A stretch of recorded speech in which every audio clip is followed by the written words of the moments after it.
Overall ही काफ़ी discussion में है।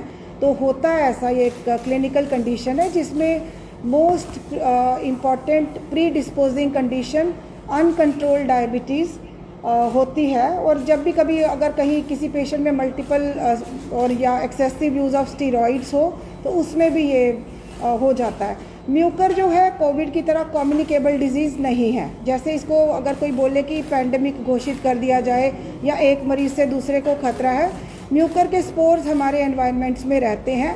और वजह डायबिटीज़ हो या स्टीरॉयड इंड्यूस्ड डायबिटीज़ हो या कोई भी इम्यूनो कॉम्प्रोमाइज्ड स्टेट हो, जैसे हमारे यहाँ एक म्यूकर माइकोसिस का मामला सामने आया है और उसी को हम ब्लैक फंगस भी कहते हैं क्योंकि एंजियो इन्वेसिव या फंगस होता है। इसके स्पोर्स जब कोई कमज़ोर मरीज़ है, जैसे इस पर्टिकुलर केस में डायबिटिक कीटोएसिडोसिस था, 900 इसका ब्लड शुगर लेवल था, कीटोएसिडोसिस नाम का इसको क्लिनिकल सिंड्रोम था। तो ये एक प्री डिस्पोजिंग कंडीशन रहती है।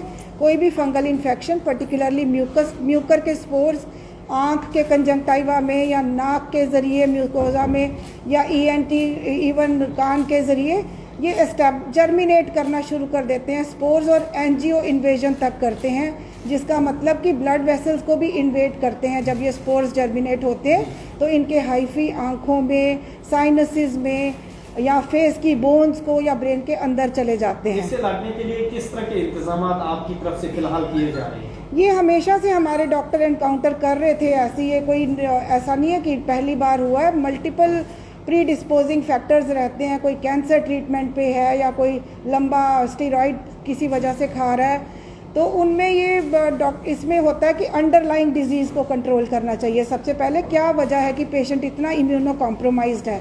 जैसे इस पर्टिकुलर केस में शुगर कंट्रोल ही सबसे ज़रूरी था या फिर कीटोएसिडोसिस ज़रूरी है या एट टाइम्स इसमें डिब्राइडमेंट या सर्जिकल एक्सीजन तक की आंख भी निकालनी पड़ती है या कोई वो टिश्यूज जो इन्वेड हो चुके हैं उनका एक्सीजन भी करना पड़ता है। इलाज हो सकता है इसका और मार्केट में इसकी दवाई दस्तयाब है हमारे जम्मू कश्मीर में खासकर? हाँ बिल्कुल, ये दवाइयाँ हमारे पास अवेलेबल हैं और हमारी जैसे प्रोक्योरिंग बॉडी है JKMSCL और हमें कल ही ड्रग कंट्रोलर ने बताया ये सारी दवाइयाँ ज़रूरत पड़े तो उससे पहले ही प्रोक्योर करके रखी हुई है। मैम इसके अलावा वाइट फंगस की भी बात हो रही थी। वाइट फंगस के केसेस भी देखने को मिल रहे हैं कि देश के अलग अलग हिस्सों में आ रहे हैं, तो क्या वो उसके चांसेस भी हैं कि जम्मू में वैसे केसेस भी देखने को मिल सकते हैं? जब आप अपॉर्चुनिस्टिक फंगल इन्फेक्शन की बात करते हैं तो बहुत सारे फंगाई होते हैं। म्यूकर ब्लैक फंगस अगर बोलते हैं तो ऐसे ही एस्परजिलस नाम का फंगस है, ऐसे ही पेनिसिलियम नाम का फंगस है, ऐसे ही कैंडिडियासिस हो सकता है। तो बहुत सारे फंगल इन्फेक्शंस हैं। इसमें एक मैसेज सिर्फ ये जाना चाहिए जनता को कि ये फंगस एक मरीज से दूसरे में नहीं फैलता, तो कोई घबराने की बात नहीं है। ऐसे मरीजों को हमें आइसोलेट करने की ज़रूरत नहीं है। अगर हो जाए तो अंडरलाइंग डिजीज़, वो मरीज़ किस वजह से इतना कमज़ोर हुआ कि फंगाई जो अपॉर्चुनिस्टिक इन्फेक्शंस कर सकते हैं इसमें उनको अपॉर्चुनिटी मिली और वो इसमें इन्फेक्शन कर पाए।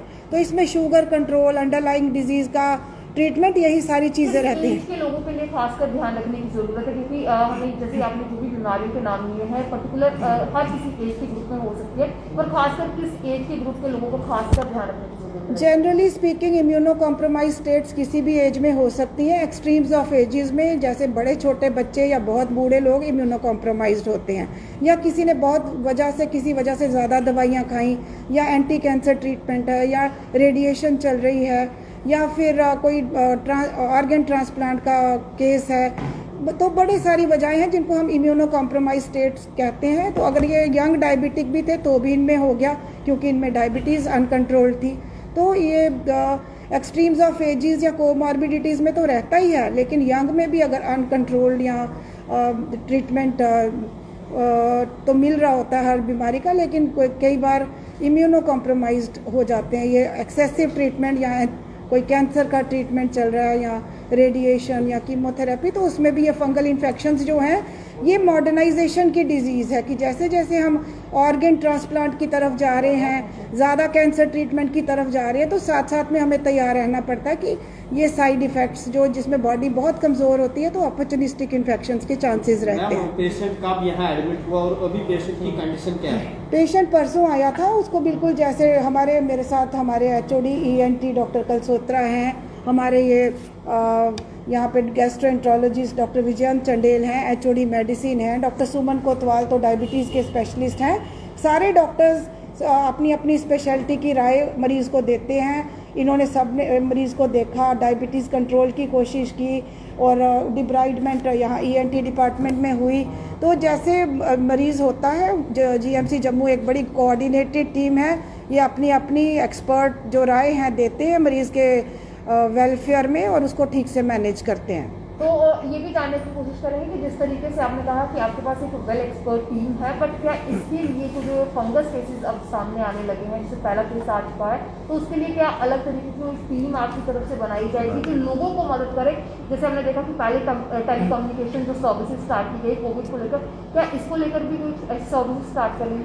फंगल इन्फेक्शंस पहले भी हम देखते रहे हैं, जैसे मैंने कहा कि कैंसर के मरीज़ भी हैं, शुगर के भी हैं। तो ये फंगल इन्फेक्शंस हम day in and day out हमारे डॉक्टर्स देखते हैं, ऐसी बात नहीं है। और जब मरीज़ को जिस डॉक्टर की ज़रूरत है, टीम की इसमें ज़रूरत नहीं है, क्योंकि ये कोई एपिडेमिक पोटेंशियल वाला या पैंडेमिक पोटेंशियल वाला या कम्युनिकेबल डिजीज़ नहीं है। एक मरीज़ से उसके साथ लेटे हुए दूसरे मरीज़ को इससे होने का खतरा नहीं होता।